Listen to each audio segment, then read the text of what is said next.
The Cursed House, written by Elham Ghoreishi. Fariba, a nearly 50-year-old woman from the north of Iran, found herself engulfed in grief after the loss of her husband.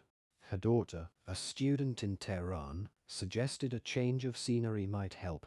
Following this advice, Fariba embarked on a journey to Isfahan, a city she had long wished to visit. Upon her arrival in Isfahan, Fariba was immediately captivated by the city's historical and cultural richness. She checked into a modest hotel and set out to explore, starting with the renowned Nakshi Jahan Square. There, amidst the vibrant bazaar, she encountered Ali, a man whose eyes bore a familiar sadness. He too was a visitor, seeking solace from his grief after losing his wife in a tragic accident, leaving him alone while his two sons lived their lives in Tehran. In the days that followed, Fariba and Ali found themselves drawn together, sharing stories of their late spouses and the loneliness that followed. They visited landmarks like the Cose Pole Bridge, engaging in conversations that soothed their grieving hearts. Their companionship, forged in shared sorrow, was a comfort to them both.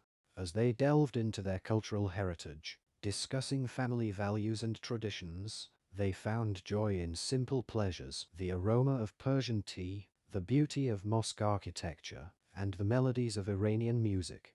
Ali shared more about his wife's struggle with epilepsy and the shock of her sudden passing, resonating deeply with Fariba's own experiences of loss.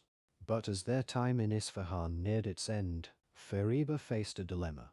Her fondness for Ali had grown, yet she was uncertain about opening her heart to a new relationship. Ali, perceiving her hesitance, assured her of the value of their connection, regardless of its future. After returning home, Fariba often reflected on her time with Ali. They kept in touch, finding comfort and joy in their conversations. Ali, too, treasured the memories and the solace they found in each other. Since they were both alone, Fariba and Ali found solace in their daily conversations. They talked about everything from mundane day-to-day activities to their deepest thoughts and feelings. Their bond grew stronger with each passing day, a comforting presence in their otherwise solitary lives. 1. After a few months of this long-distance friendship, Ali decided to visit Fariba in the north of Tehran. The anticipation of meeting again brought a new energy to their lives. When Ali arrived, they spent their days revisiting their favorite memories and making new ones. They walked along the Caspian Sea, enjoying the peaceful sound of the waves, and explored the lush green landscapes of the north. However, Ali's work as an owner of a handicraft store in Isfahan called him back. His store, filled with exquisite Persian carpets, handicrafts, and traditional artworks, was not just his livelihood but also a testament to his deep love for Iranian culture. Fariba, a retired teacher, had more flexibility with her time. She cherished the thought of visiting Isfahan again, not just for its historical beauty but also to be with Ali. After much contemplation and with encouragement from her daughter, she decided to make the journey. Arriving in Isfahan, Fariba was greeted by the familiar sights and sounds of the city, now imbued with new meaning. Ali showed her his store, where every piece of craft had a story. He shared his passion for preserving and promoting the cultural heritage of Iran through his work. Their days were spent exploring the artistic and cultural treasures of Isfahan. They visited the grand mosques, strolled through the bazaars, and sat by the Zayanda River, talking for hours. In these moments, they found a deep sense of connection, not just to each other but also to their shared heritage. As time went by, Fariba and Ali realized that what had started as a friendship had blossomed into something deeper. They had become integral parts of each other's lives. The question of what the future held for them lingered in their minds. Their relationship, born out of shared sorrow, had brought unexpected joy and companionship into their lives. Yet, they both knew that deciding to be together would mean significant changes. For Ali, it was about managing his business from afar or finding a way to relocate it. For Fariba, it was about leaving her familiar surroundings and the home she had shared with her late husband. The only unsettling aspect of Farabaz's time in Isfahan was Ali's house. It was a grand mansion, inherited by Ali, standing with a sense of aged dignity and architectural beauty. However, as soon as Fariba stepped inside, she felt an inexplicable heaviness in her heart, as though the house concealed something sinister within its walls. The mansion, with its towering ceilings, intricate Persian tiles, and antique furnishings, spoke volumes of its historical grandeur. But there was an eerie air about it, as if each ornate hallway and grand room whispered secrets of a bygone era, secrets that weren't all pleasant. Ali, seeing the unease in Farabaz's eyes, explained that the mansion had been in his family for generations, each room echoing stories from the past. Some of these tales were filled with joy and celebration, but others carried the weight of old sorrows and mysteries that had never been fully unraveled. 2. Despite the mansion's obvious beauty, Fariba couldn't shake off the feeling that something was amiss. There were areas of the house that seemed oddly cold, rooms that remained locked, and shadows that played tricks on her eyes. Ali himself occasionally seemed distant and pensive, especially when they passed certain closed doors. One evening, as they sat in the mansion's expansive garden, Fariba decided to voice her feelings. Ali, there's a strange aura about this house, she said softly. It's as if the walls are echoing with untold stories. Ali looked at her with a mixture of resignation and relief, as if he had been waiting for this conversation. He revealed that the mansion had indeed been the site of a tragic family event many years ago. The details had become blurred with time, but the aftermath of the incident had left a lasting imprint on the house and the family. As Fariba listened, her initial apprehension transformed into a deep empathy. She realized that the mansion, much like its inhabitants, bore the scars of a storied past. The grand structure, with all its opulence, was a silent witness to the joys and tragedies of Ali's lineage. In the days that followed, Farabaz's perception of the mansion shifted. She began to see it as a living memory, a testament to the complex tapestry of human life. Together with Ali, she explored the mansion, each room revealing a piece of history, an echo of laughter, or a shadow of grief.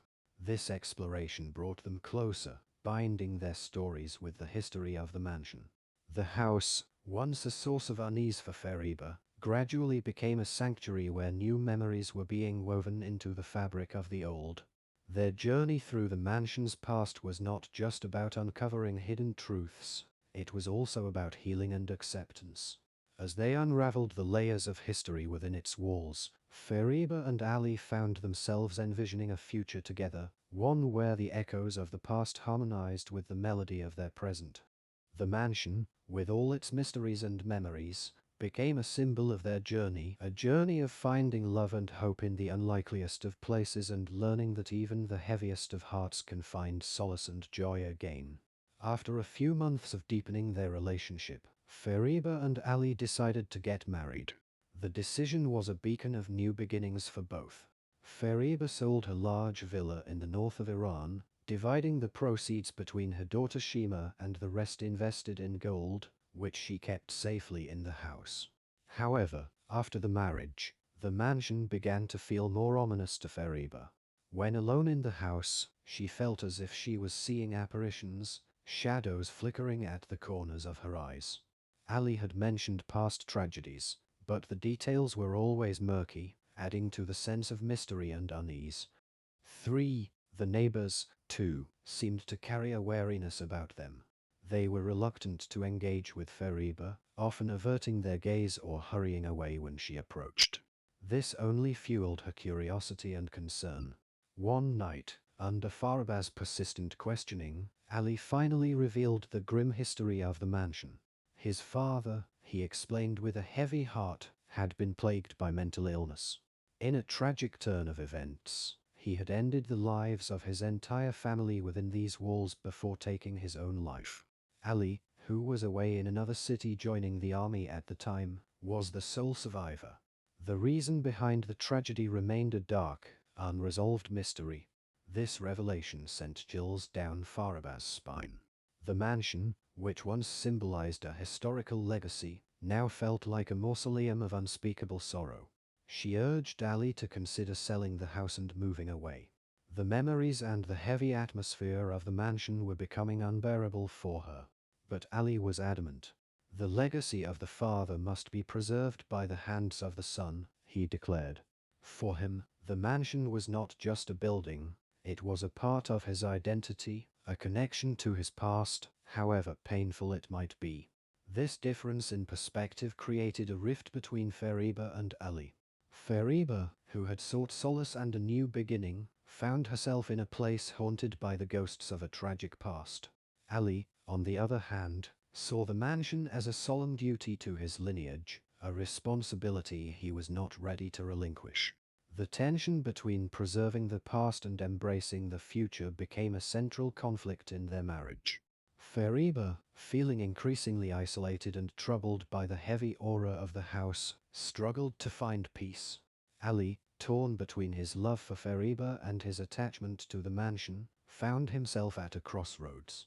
Fariba's nights in the mansion became a relentless ordeal, her nightmares intensifying with each passing day. The house seemed to come alive with eerie whispers that seemed to seep through the doors and walls, urging her in hushed tones, "Run away." The most chilling of her visions was the ghost of a woman with terrified eyes, appearing to Fariba in the dimly lit corridors of the mansion.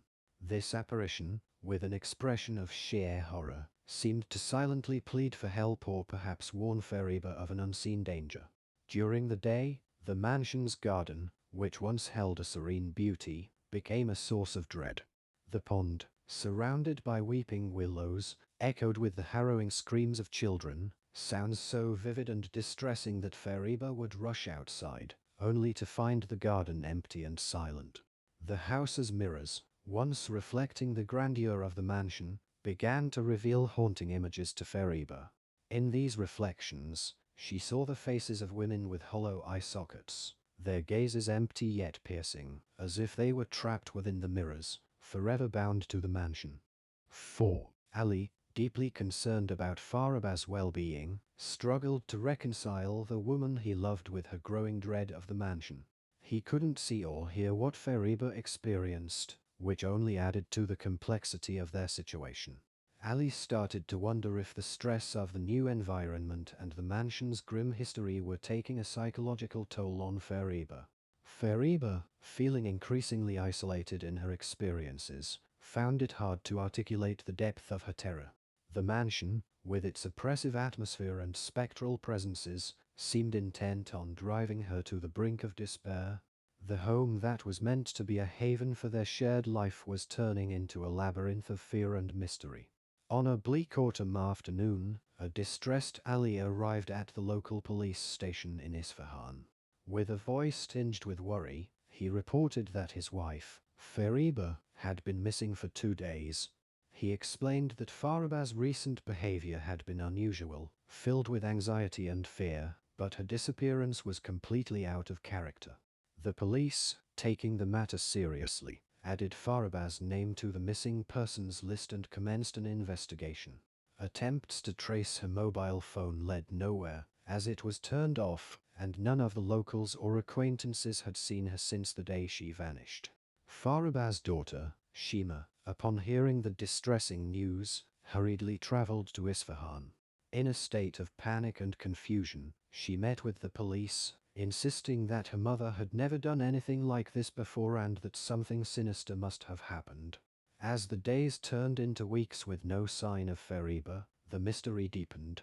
The local community began to murmur, with some recalling the tragic history of the mansion and others speculating about Fariba's recent distressed state. Ali, meanwhile, was a shadow of his former self. His appearance became disheveled, his beard unkempt and hair overgrown, as he secluded himself in the mansion. The once vibrant and hopeful man was now lost in a maze of grief and confusion. The mansion, with its eerie aura and whispered secrets, seemed to loom larger than ever, a constant reminder of the happiness that had slipped through his fingers.